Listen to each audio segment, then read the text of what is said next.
Cette actualité vous est présentée en collaboration avec Cryptost Academy. Ayez un temps d'avance sur le marché crypto en rejoignant notre communauté premium.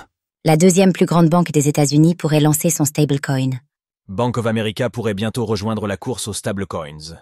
Son PDG, Brian Moynihan, a déclaré que la banque était prête à émettre son propre dollar numérique, à condition qu'un cadre réglementaire clair soit adopté par le Congrès et signé en loi par le président Donald Trump.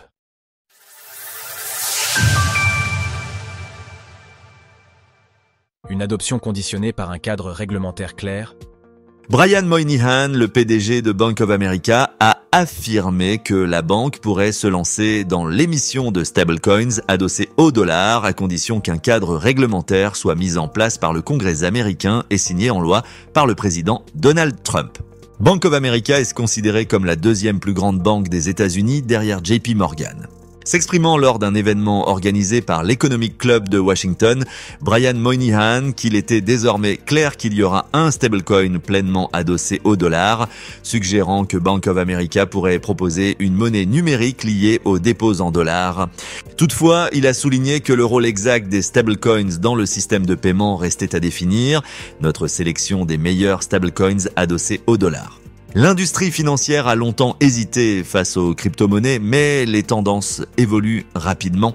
Après l'approbation des ETF Bitcoin par Wall Street, c'est désormais au tour des banques de s'intéresser à ces actifs numériques, et pas n'importe lesquels. La position de Bank of America est d'autant plus marquante qu'elle a historiquement adopté une approche prudente vis-à-vis des crypto-monnaies.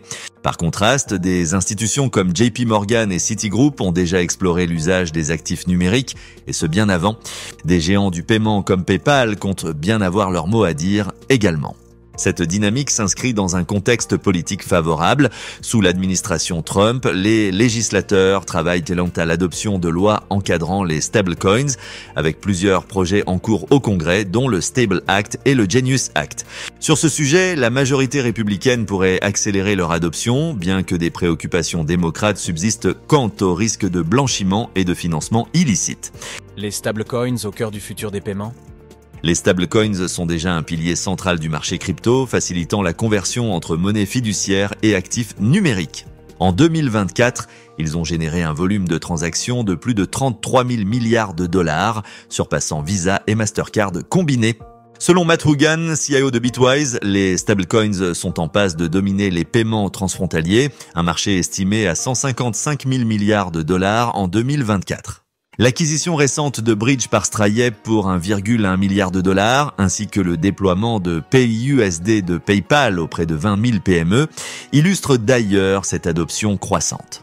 Dans l'actualité similaire, guerre entre Circle et Tether, les deux PDG s'envoient des piques de manière interposée. Si Bank of America et d'autres grandes banques rejoignent le mouvement, elles pourraient accélérer la convergence entre finances traditionnelles et économie numérique, mais elles devront composer avec une réglementation encore en construction et une concurrence déjà bien implantée dans le secteur crypto. Source illustration. World Economic Forum via Flickr, CC by NCSA, 2,00. Retrouvez toutes les actualités crypto sur le site cryptost.fr.